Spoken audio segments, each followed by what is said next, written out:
The Greek landing at Smyrna was a military operation by Greek forces starting on May 15, 1919, which involved landing troops in the city of Smyrna and surrounding areas. The Allied powers sanctioned and oversaw the planning of the operation and assisted by directing the forces to take over some key locations and moving warships to the Smyrna harbor. During the landing, a shot was fired on the Greek 138th Evzone Regiment and significant violence ensued with Greek troops and Greek citizens of Smyrna participating. The event became important for creating the 3-year-long Greek occupation of Smyrna and was a major spark for the Greco-Turkish War. Prelude. At the end of World War I and with the Armistice of Mudros that ended the Ottoman front of World War I, the Allies began a series of peace talks focused on the partitioning of the Ottoman Empire. During Paris Peace Conference, 1919, the Italians landed and took over Antalya and began showing signs of moving troops towards Smyrna. When the Italians left the meeting in protest over other issues,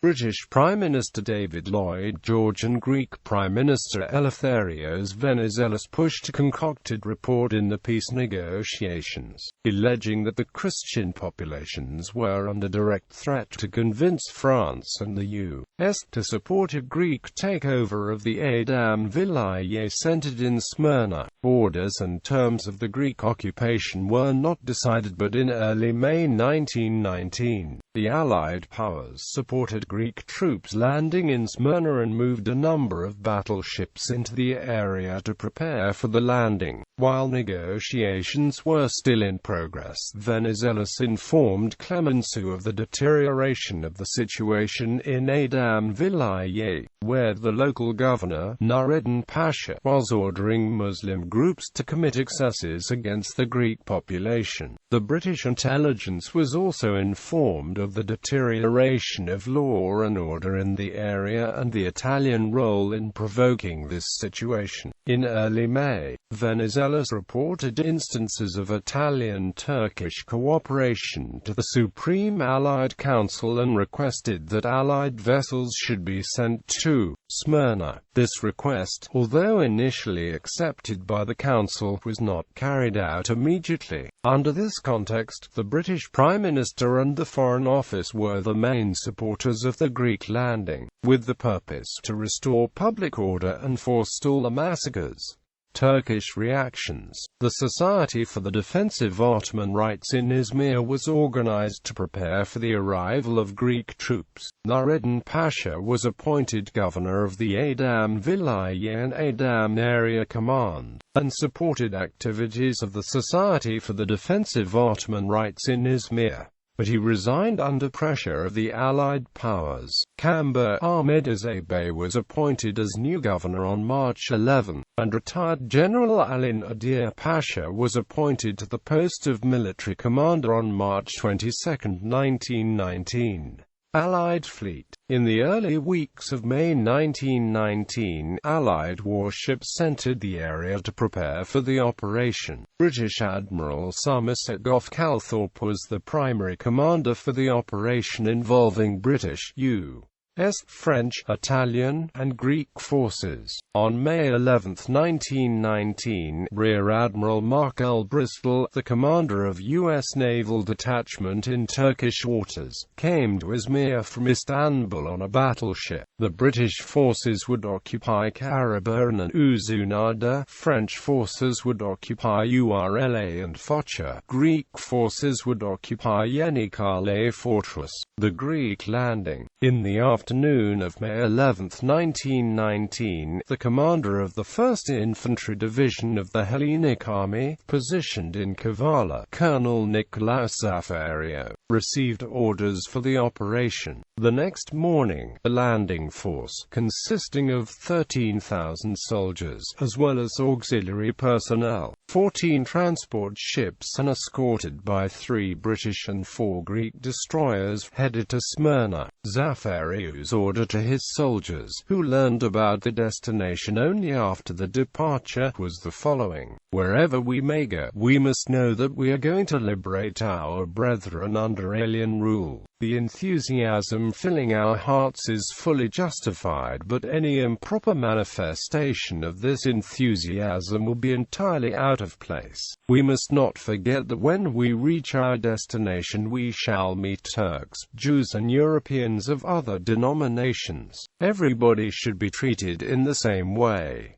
In a little while they will become our brothers as if they were true Greeks." On May 14, 1919, the Greek mission in Smyrna read a statement announcing that Greek troops would be arriving the next day in the city. Smith reports that this news was received with great emotion by the Greek population of the city, while thousands of Turkish residents gathered in the hill that night, lighting fires and beating drums in protest. Later translations of proclamations issued by the Turks during this occasion showed that the intention was not purely pacific resistance. The same night, several hundred prisoners, mostly Turks, were released from a prison, with the complicity of the Ottoman authorities and Italian major in charge of the prison. Some of them purchased arms from a depot near the barracks.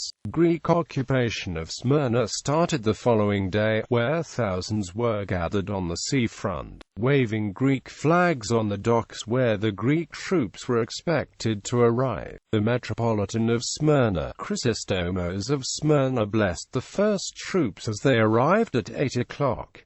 A colonel, who had neither the will nor the prestige to force himself relentlessly on his men, was in charge of the operation, and neither the appointed High Commissioner nor high-ranking military individuals were there for the landing, resulting in miscommunication and a breakdown of discipline. Most significantly, this resulted in the 138th Evzone Regiment landing north of where they were to take up the post. As a result, they had to march south, passing a large part of the Greek celebratory crowds and the Ottoman government Konak and the barracks of Ottoman troops. A Turk fired a shot and chaos resulted, with the Greek troops firing multiple shots into the Konak and the barracks. The Ottoman troops surrendered and the Greek regiment began marching them up the coast to a ship to serve as a temporary prison. Allied officers in the harbor reported seeing Greek troops bayoneting multiple Turkish prisoners during the march and then saw them thrown into the sea. Prisoners were forced to shout, "Long live Venizelos!" and "Long live Greece!" Donald Whittle, a British citizen and one of the few neutral observers during the landing, remarked about the treatment of Turkish prisoners: "They were made to go through no humiliation and received a good deal." Whittle estimated that 30 unarmed prisoners were slaughtered. No atrocities were committed by the Greek crowd and Greek soldiers, who could be restrained from shooting the prisoners by their officers. The captain of the HMS Adventure reported that a Turkish officer, marching with his hands up the out of line, he was hit by a Greek soldier's rifle butt on the back of his head. When he tried to stand up, he was hit again and bayoneted before the top of his head was blown off. Violence and disorder followed the landing, and Greek troops and Greek citizens of Smyrna participated in these actions. Some shops belonging to Jews were also plundered by Greek soldiers. For the days following the landing, Greek troops arbitrarily detained around 2,500 people. Looting of Turkish houses in the city and in the surrounding areas began on the night of May 15 and continued for many days after that. The Inter-Allied Commission of Inquiry reported that, on 15 and the 16th of May, countless acts of violence and looting targeted at the Turkish people and their homes took place in the town. Fezzes were stolen, preventing the Turks from leaving the homes. Many women were raped. Some people were murdered. The acts of violence and looting were committed for the most part by a mob of Greeks from the town, although it has been proven that soldiers also joined in and that the military authorities took no effective measures to stop the acts of violence and looting until it was too late. Admiral Calthorpe left the area on May 21 and on May 23, the Greek commander in the area went against orders developed by the Allies and Venizelos by ordering the expansion of military operations in Aydin and Suhat. These operations initially did not face significant resistance, but ethnic violence erupted along the way, leading to significant violence and chaos, particularly in the Battle of Aydin from May 27 until June 27, 1919. In many areas, Greek forces demobilized the Ottoman police and then exited the area, resulting in Turkish mobs looting Greek property and killing Greek citizens. This was a retaliatory strike as a result of atrocities committed by Greek soldiers and civilians in Smyrna and surroundings against Turks. When the atrocities were exposed and condemned by the British House of Commons on the 26th of June, Venizelos faced British diplomatic pressure to conduct an official inquiry. Court-martial in August 15, 1919, led by the Greek High Commissioner for the Violence on May 15 and May 16, pronounced 74 convictions. According to the Inter-Allied Commission of Inquiry, the casualties on the 15th of May were as follows: Greek Army, 100 Greek civilians, 300 to 400 Turkish civilians killed or wounded. Eyewitnesses in Smyrna reported high civilian casualties regarding the Turks. The U.S. naval officer of the USS Arizona, which was berthed at the Smyrna harbor, estimated 300 to 500 Turks killed with a total of 1,000 casualties. Regarding the Greek casualties, he estimated 2 killed and 15 to 20 wounded soldiers, 20 to 30 killed and 40 to 50 wounded civilians. Reverend McLaughlin, the Canadian in charge of the International College at Smyrna, estimated 400 to 600 Turks killed. Impacts. The Greek army from the first started showing the signs that they had not come for a temporary occupation but rather for a permanent annexation, to incorporate Western Anatolia into Greece. This intention was already clear to some Turks after seeing which territories that Greeks had occupied. The Turkish reaction to these developments was anger, resulting in violence in the region. After the initial shock of the landing, Turkish groups started retaliating by committing excesses against the civilian Greek communities residing outside of the occupation zone. While there were large demonstrations against Allied forces in Istanbul, in Anatolia, first armed clash occurred on the 28th of May at Ödemiş between a small body of Turks and Greek army. Afterwards, Turkish guerrilla warfare flared up along the line of Greek advance. The Greek landing at Smyrna created the Smyrna zone that administered the area from 1919 until September 9, 1922.